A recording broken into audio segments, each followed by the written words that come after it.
Sa panimula ng palabas si Jiang ay bumalik sa kanyang bahay at nang pumasok ito sa silid ng kanyang anak na si Choi nakita niya itong nakaupo ng payapa sa isang lugar.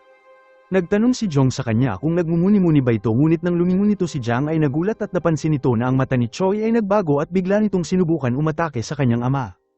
Gayunpaman madali siyang napigilan ni Jiang sa pamamagitan ng paghawak nito sa kanyang ulo at pinakita ang isang flashback. Nakita natin na si Jong ay nagtatrabaho sa isang zoo kung saan sinasanay nito ang mga hayop. Siya rin ay isang maliit na vlogger na dating nag-upload ng mga cute na video ng hayop para sa kanyang mga manunood. At nang umuwi si Jiang isang araw pumasok ito sa silid ng kanyang anak nang hindi kumakatok at sumasayaw ito sa mga sandaling yun. At sa oras na makita nito ang kanyang ama tumigil agad ito sa pagsayaw. Itinulak ni Choi ang kanyang ama palabas ng silid at isinarado ang pinto at pagkatapos nito napansin ni Jiang na ang kanyang pusa ay nanunood ng TV. Sinabi nito sa pusa na bawasan ang panunood dahil siya ang nagbabayad sa buwis ng kuryente. Gayunpaman hindi siya pinansin ng pusa at naglipat ito sa ibang channel kung saan binalita ang tungkol sa isang virus na kumakalat ng mabilis. At sa TV ang mga apektadong tao ay kinakagat ang bawat isa ngunit dahil si Jiang at ang kanyang anak ay hindi pinapanood ang balita wala silang ideya kung ano talaga ang nangyayari. At sa araw na yon ay nagkataon na kaarawan ni Choi at ipinagdiwang ito ni Jiang ng simple ngunit taos-pusong pamamaraan. Nagdala ito ng cake para kay Choi at pagkatapos ay tinawagan ni Jiang ang kanyang ina na kasalukuyang nagbabakasyon kasama ang mga kaibigan nito. At ilang sandali napansin ni Choi ang tila kakaiba at mabilis na tinawag ang kanyang ama. Pareho silang tumingin sa bintana at nakita ang kanilang kapitbahay na kumikilos ng kakaiba. Nang biglang napagtanto nila ang nakakatakot na katotohanan at ang dalawang magkapitbahay ay pinupunit ang balat ng isa't isa gamit ang kanilang mga bibig. Ang eksena ay nag-iwan sa mag-ama na ganap na nagulat at doon ang babae ay lumingon patungo sa kanilang bahay at nang makita ito si Jiang at Choi ay mabilis na nagtago sa sofa. At nang mapansin ni Jiang ang kanyang pusa na nakaupo sa lamesa kinuha nito ang pusa at itinago din ito. Ngunit sa mga sandaling yun tumunog ang emergency alert sa telepono ni Choi at nang marinig ang ingay nagmadali ang zombie na babae patungo sa bintana at nagsimulang basagin ang salamin gamit ang kanyang ulo. Tumakbo si Choi sa kanyang silid at sa loob ng ilang segundo ang zombie ay nakapasok sa bintana. Mabilis na itinulak ni Jong ang zombie sa dingding gamit ang sofa pagkatapos ay tumakbo sa istasyon ng pulis kasama ang kanyang anak. Gayunpaman hindi kalayuan sa kanilang bahay nakasalubong nila ang pulutong ng mga zombie na abala sa pagkain ng mga tao. Lumingon si Jiang kay Choi at bumulong na kumilos sila na parang zombie para palihim na malagpasan ang mga zombie. Parehong sinimulan ng mag-ama ang paggaya nila sa mga zombie at gumagalaw ng kakaiba habang marahan silang dumadaan sa mga zombie. Nang biglang natomba si Choi at isang lola na zombie ang sumugod patungo sa kanya at handa siyang kagatin. At upang iligtas ang kanyang anak nagpa siya si Jiang na isugal ang kanyang sarili at kinagat si Kang ng matanda dahilan upang tumigil ito sa pagsasalita. Ngunit napansin ni Jiang na ang ngipin ng matanda ay natanggal at nangangahulugan na hindi ito mahahawaan. At pagkatapos nito matagumpay na nakatakas si Jong kasama si Choi at narating nila ang parking area ng isang gusali kung saan sinabi ni Jiang kay Choi na manatiling nakatago habang kukuha ito ng sasakyan. Nag-atubili na pumayag si Choi at sinabi na sa mga pelikula ang sinuman na gumagawa ng ganoong bagay ay kadalasang namamatay. Ngunit wala silang ibang pagpipilian kaya umalis si Jiang para kumuha ng sasakyan. At pagkaraan ng sandali nagawa ni Jiang na makatakas mula sa mga zombie at dinala ang sasakyan. At habang nagmamaneho ito palayo kasama ang kanyang anak napansin nito sa Choi ay itinatago ang kanyang kamay at nang igit nito na makita laking gulat nitong makita na may kagat ang kanyang braso. Nangyari ito habang hinihintay niya ang kanyang ama na bumalik at si Choi ay labis na natatakot kaya sinubukan siyang aliwin ng kanyang ama at sinabing dadalhin niya ito sa ospital at magiging maayos ito. Ngunit pagkaraan ng sandali ang impeksyon ay kumalat sa buong katawan ni Choi at naging zombie ito. Mabilis na inatake ni Choi ang kanyang ama at dahil walang ibang pagpipilian mabilis na tinakpan ni Jiang ang kanyang bibig gamit ang kanyang hoodie at sinubukan na pigilan siya sa upuan. At hindi sinasadya ang kanyang ulo ay tumama sa sasakyan dahilan para mawalan ng malay si Choi. At sa gabi isinama ni Jiang si Choi sa bahay ng kanyang ina gayunpaman ang kanyang ina ay wala sa mga oras na yon. At nang bumalik ito at nakita ang kanyang anak sa labas labis itong nagulat at nagmadali sa loob upang makita ang kanyang apo. Sinubukan siyang pigilan ni Jong ngunit itinulak siya nito at pumasok sa loob. At sa loob nakita nito na ganap na nagkalat si Choi at hindi ito nagustuhan ng matanda at nagsimula nitong pag-alitan ng dalaga. Nang biglang sinubukan ni Choi na umatake sa kanya ngunit hindi ordinaryong lola ang matanda dahil siya ay matigas at mapanganib. Sinupil ng lola si Choi at binugbog ito hanggang sa sumuko at itinali ito gamit ang isang tali. At nang napagtanto niya na si Choi ay nahawaan ng virus ng zombie, napahagulgol ang kanyang lola at umiyak, at pagkatapos nito pinanood nila ang balita sa TV at iniulat na ginagawa ng gobyerno ang lahat upang labanan ng zombie. At sa sumunod na umaga, maingat na ikinulong ni Jiang ang kanyang anak sa likod ng sasakyan at nagmaneho patungo sa ospital. Ngunit nang makita nito na ang mga apektadong tao ay binabaril ng militar, tahimik itong tumalikod at inuwi ang kanyang anak pauwi. At sa bahay nakita nito ang kanyang ina na pinapaliwanag ang kalagayan ni Choi sa kanyang kaibigan. At sa kabutihang palad, ang kaibigan nito ay kaunti lamang ang narinig kaya hindi kumalat ang impormasyon. At nang maglaon nang napagtanto ng ina ni Jiang na hindi nito dinala si Choi sa ospital, labis itong nag-alala at pinagalitan siya ng walang humpay. Samantala nakawala si Choi sa mga lubid at nakatakas, at nang sumigaw ang pusa ni Jiang, nakuha nito ang kanilang atensyon at nagmadali sila upang hanapin si Choi. Nakita nila ito sa kaparehong silid kung saan ito gumugol ng oras kasama ang kanyang ina noong bata pa ito. At nang makita ito, naramdaman ni Jiang na hindi pa ganap na zombie si Choi at meron sa kanyang kalooban na nananatili pa. At para subukan ito, nagpatugtog si Jiang ng kanta sa kanyang telepono na madalas sayawin ni Choi bago pa ito nahawaan. At nang marinig ang kanta, nagsimulang sumayaw si Choi at nagpapatunay ito na may bahagi sa kanyang katauhan na naroon pa rin. At sa gabing yun, naghanda ang ina ni Jiang ng pagkain at sinabi na kung may bahagi pa ng tao sa kanyang apo, kakainin ito ng maayos ang pagkain na inihanda niya. At habang nagsasalita ito, binigyan nito ng egg rice si Choi habang inamoy ito ng dalaga, ngunit hindi niya ito kinain. Gayunpaman, nahilig ito sa karne at nagsimulang kainin ito nang biglang may kumatok sa pinto habang lumabas ang mag-ina para harapin kung sino ito. At lumalabas na ito ang nakakabatang kaibigan ni Jiang na si Dong, na nakita ang sasakyan ni Jiang mula sa labas. Binalaan nito si Jiang tungkol sa zombie virus at pinayuhan ito na manatili sa loob ng bahay. Pagkatapos ay nagtanong ito tungkol kay Choi at tumugon si Jiang na nasa Seoul ito, ngunit nagsalita ng malakas ang kanyang ina at sinabing si Choi ay natutulog. At sa hindi pagpansin sa kanila, binuksan ni Dong ang pinto at sumilip sa loob at nakita si Choi na kalahating parang zombie na kumakain ng karne. Si Dong ay nagulat at mabilis na nagdahilan para umalis ng bahay. At sa oras na makalabas ito, nagsimula nitong tawagan ng emergency habang pinigilan siya ni Jiang at pinaliwanag na si Choi ay kalahating zombie lamang at ibig sabihin na maaari pa itong gumaling. Iginiit ni Dong na dapat nilang ibigay si Choi sa gobyerno at matiyag ang pinaliwanag ni Jiang ang sitwasyon sa kanya, at kalaunan ay pumayag si Dong. Samantala, nadumihan ang damit ni Choi habang kumakain, kaya naman pinaliguan siya ng kanyang lola. At sa buong proseso naging emosyonal ito at napagtanto kung ano ang nangyari sa kanyang mahal na apo.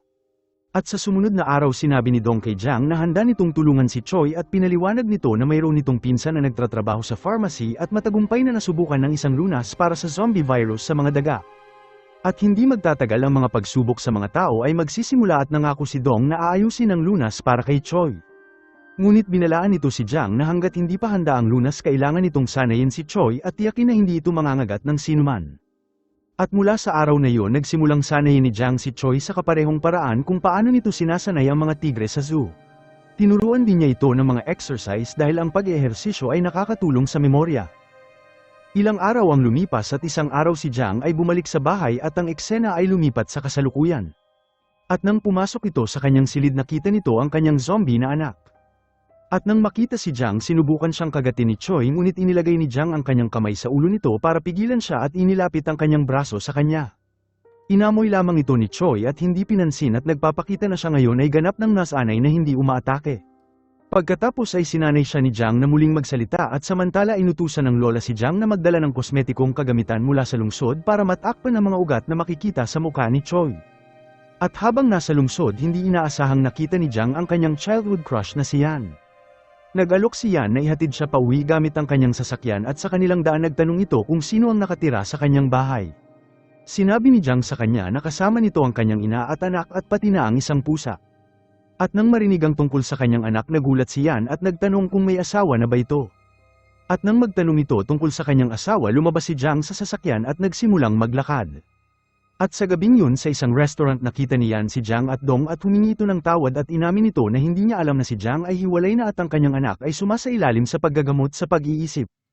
Sinabi ni Yan na pinaalam ni Dong sa kanya ang lahat at ngayon ay nakukonsensya ito. Samantala, iniulat ng balita na walang bagong kaso ng zombie ang naiulat sa nakalipas na linggo. At kung magpapatuloy ito ang epidemya ng virus ay malapit nang magtapos.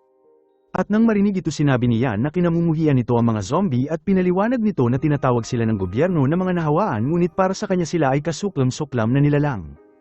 Idinagdag nito na ang kanyang dating kasintahan ay naging zombie at kailangan niya itong personal na patayin kaya pinipilit nitong pigilan ang kanyang emosyon. Si Jiang ay natakot nang marinig ito at sa gabing yun napansin nito si Choi na nanonood ng isang patalastas ng amusement park sa TV. At sa sumunod na araw nagpa siya ito na magandang ideya kung dadalhin nito si Choi sa park dahil gustong-gusto nito ang lugar. At nang ibahagi nito ang ideya kay Dong, tinawag ito ni Dong na nakakatawang ideya. At kalaunan nang bumalik si Jiang sa bahay, nagulat itong makita si Yan sa kanyang bahay. Nakikipag-usap ito sa ina ni Jiang kaya mabilis niya itong kinuha at nagtanong kung bakit hinayaan itong makapasok si Yan. Tiniyak ng kanyang ina sa kanya na wala dapat itong ikatakot dahil si Choi ay natutulog pa. Ngunit sa mga sandaling yun lumabas si Choi sa kanyang silid at lumapit si Yan upang kausapin siya. At nang makita ito mabilis na ibinalik ni Jiang si Choi sa silid at maingat na inayos ang sitwasyon para dalhin si Yan sa labas. At sa oras na makalabas sinabi ni Jiang kay Yan na wala siyang lugar sa kanyang puso at hindi na nito kailangan pang pumunta sa kanyang bahay at nang marinig ito labis na nasaktan si Yan. At sa sumunod na araw inayusan ng lola si Choi at dinala ito sa park habang dumating si Dong suot ang Thor costume at silang tatlo ay pumasok ng park ng magkakasama. Samantala isang pagdiriwang ang naganap sa bayan na dinaluhan ng ina ni Jiang. Ang mga taga-nayon ay nagdiriwang dahil wala ng kaso ng zombie ang naitala sa loob ng buwan. At nang magbigay ng talumpati ang pinuno ng bayan ng ina ni Jiang ay bahagyang kinabahan na nagpaalerto kay Yan na tila may mali. At sa ibang lugar si Jiang, Dong at Choi ay nagsasaya sa parke nang biglang napansin ni Dong ang artikulo na nag-uulat na ang mga lunas sa virus ay malapit ng isa publiko. Si Dong at Jiang ay labis ang tuwa ngunit nagpatuloy si Choi sa paglalakad at nakabangga nito ang isang babae na ikinagalit niya. Gayunpaman nagawa nitong kontrolin ang kanyang galit at hindi inatake ang babae. At nang makita nito ang isang bagay mula sa kanyang pagkabata na gusto niya na wala nito ang kanyang kontrol at tumakbo papalayo dala ang pagkain. Hinabol siya ng may-ari upang mahuli siya at samantala si Jong at Dong ay hinahanap din si Choi. Natagpuan nila ito at nang makita nila kung ano ang kanyang ninakaw labis ang tuwa ni Jiang habang niyakap niya ito ng mahigpit at umiiyak at binayaran ng may-ari para sa paninda. At sa sumunod na eksena nakita natin na si Yan ay nalaman na tila may mali sa ina ni Jiang. At sa kanilang bahay nakita nito ang larawan ni Choi na tila makikita ang kanyang mata na mala zombie. Nagtanong ito sa ina ni Jiang kung alam ba ng ina ni Choi na naging zombie ang kanyang anak. Pinaliwanag ng ina ni Jiang na wala na ang ina ni Choi at nabanggit niya na sinabi sa kanya ni Dong na nakipaghiwalay ito. Hindi maitago ng ina ni Jiang ang kanyang emosyon at isiniwalat ang buong katotohanan. Pinaliwanag nito na ang ina ni Choi ay talagang ang anak niya at si Yan ay nabigla at napagtanto na ang dalawang magkapatid ay nagkaroon ng anak. Nilinaw ng ina ni Jiang na hindi si Jiang ang biolohikal na ama ni Choi at ang tunay na ama ni Choi ay isang alkoholik na hindi nagtatrabaho o nagmamalasakit sa kanyang pamilya. Bukod pa inaabuso nito ang ina ni Choi na humantong sa kanilang hiwalayan. At mula sa araw na yun kinuha ni Jiang ang responsibilidad para sa anak ng kanyang kapatid. At isang araw sa kaarawan ni Jiang lumabas ito para ipagdiwang ito kasama ang mga kaibigan. Ang ina ni Choi na sinusubukan siyang batiin sa telepono ay magdadala sana ng cake sa kanya ngunit na aksidente ito sa daan at kalaunan ay pumanaw. Sinisisi ni Jiang ang kanyang sarili para dito at nagpasya na mananatili itong single habang buhay para alagaan si Choi. At nang marinig ang madamdaming kwento na ito si Yang ay labis na antig at nang umuwi si Jiang at Choi kasama si Dong sa mga oras na yun. Inatake ni Yang si Choi ng patpat habang hamarang si Jiang upang protektahan ito at nasaktan sa proseso. At nang makita ang patpat si Choi ay naging marahas ngunit mabilis itong pinakalma ni Jiang. Si Yan ay nagulat at hindi nito maintindihan kung paano naiintindihan ng zombie ang isang tao. Sinubukan ni Jiang ipaliwanag na si Choi ay naiiba sa ibang mga zombie gayunpaman sinubukan ni Yan na saktan si Choi at nagtanong si Jiang sa kanya na paano kung hindi zombie ang kanyang sariling anak ngunit isang batang may kapansanan. Nag-alangan si Yan at sinabi na kung si Choi ay hindi zombie ngunit isang batang may kapansanan ay dapat itong ipadala sa paaralan. Ang mga espesyal na klase ay umiiral para sa mga batang may kapansanan at sa sumunod na umaga si Jiang ay walang pagpipilian kundi ipadala ang kanyang anak sa paaralan. At sa una si Choi ay nabuli ng mga estudyante ngunit hindi nagtagal ay isinama nila ito sa kanilang grupo. Naglaro si Choi ng bola kasama ang mga bago nitong kaibigan gayunpaman dahil kalahati siyang zombie ang galaw ni Choi ay bumagal at hindi mapigilan ang bola. At nang tumama ang bola sa kanyang kanyang mukha ay bumaluktot at kailangan itong dalhin sa isang lokal na doktor. At sa klinik nahirapan na ayusin ng doktor ang kanyang mukha at nang makita ang lahat ng ito si Yan ay nakaramdam ng labis na awa kay Choi. At sa gabing yun si Jiang at Yan ay umupo ng magkasama sa isang restaurant at nag-uusap. Nang biglang nakatanggap ng tawag si Jiang mula sa kanyang ina at nag-aalala ito dahil ilang araw ang makalipas nang magtungo si Choi sa amusement park, may nag-record ng insidente at nag-viral ito ngayon sa internet. At ngayon ay hinahanap ng mga tao si Choi at may pabuya pa sa makakahuli sa kanya. Ang ama ni Choi na narinig ang tungkol sa gantimpala ay dumating upang kunin siya habang walang magawa ang kanyang lola kundi ang umiyak lamang. Tinawagan nito si Jiang para ipaliwanag ang lahat at mabilis na lumabas si Jiang upang hanapin si Choi at nagkataon na nakita ang sasakyan ng ama ni Choi. Ipinwesto nito ang kanyang sarili direkta sa harapan nito at dahil sa panghihimasok ni Jiang ang ama ni Choi ay napilitan na ihinto ang sasakyan. Isang laban ang naganap sa pagitan nila at pareho silang napinsala sa proseso. At nang madaig ni Jiang ang lalaki nag-alok ng kasunduan ng ama ni Choi at ibibigay nito kay Jiang ang kalahati ng pabuya na ibibigay ng gobyerno. Si Jiang ay nagulat at naisip kung anong klaseng ama ito at sa ilang sandali nanigas si Jiang at sinamantala ito ng ama ni Choi at inatake siya. At nang makita ito si Choi ay nagalit sa kanyang ama at kinagat ito habang pinagagalitan siya ni Jiang at pinaalala sa kanya na huwag itong mangangagat. Ngunit tila huli na ang lahat dahil ang ama ni Choi ay naging zombie at sumugod ito sa kanila na handang umatake. Kumuha si Jiang ng isang patpat mula sa sasakyan at walang humpay na inatake ito na ikinamatay nito at ligtas na binalik si Choi sa bahay. Gayunpaman ang militar ay dumating sa nayo ni Jiang sa kaparehong araw at dahil natatakot para kay Choi tumakas si Jiang kasama siya sa isang isla at itinago ito sa isang bahay. Ang militar ay dumating din sa lugar at hinihiling na buksan ni Jiang ang pinto. Tumanggi si Jiang kaya sinimulan ng mga sundalo na basagin ito at sinabi ni Jiang kay Choi na kagatin siya at nagdahilan na hindi siya iiwan nito. Nag-alinlangan si Choi ngunit sa huli ay kinagat siya nito sa pagpupumilit nito. At sa mga sandaling yun ang mga sundalo ay pumasok at nagsimulang barilin si Choi habang tumalon si Choi sa harapan dahilan para tumigil ang mga sundalo. At nang makita si Jiang sa ganitong estado si Choi ay umiyak at tinatawag siyang ama kung saan huminto ang militar at sa halip na magpatuloy ay inaresto nila si Choi. 3 buwan ang lumipas at nakita natin na si Choi ay bumalik sa pagiging normal na tao at ginamit ang kanyang antibodies para bigyan lunas ang iba pang zombie. Bagamat si Jiang na buhay pa ay nanatiling coma at sa katunayan ng tinuturuan nito si Choi madalas siyang nakakagat nito ng paminsan-minsan. Gayunpaman ang mga gasgas ay masyadong mababaw para mahawan siya gayunpaman ang kanyang katawan ay nakabuo ng antibody bilang tugon. Kaya nang hinayaan nitong kagatin siya ni Choi hindi nagpakita ang kanyang katawan ng matinding reaksyon. At ilang araw ang makalipas sa ospital nag-play siya ng video ng taunang pagtatanghal ni Choi para kay Jiang. At nang marinig ang kanta ang daliri ni Jiang ay gumalaw ng marahan at isang sinyalis na malapit na siyang gumaling kung saan nagtapos ang palabas. Maraming salamat sa panunood mga Lods, love you all.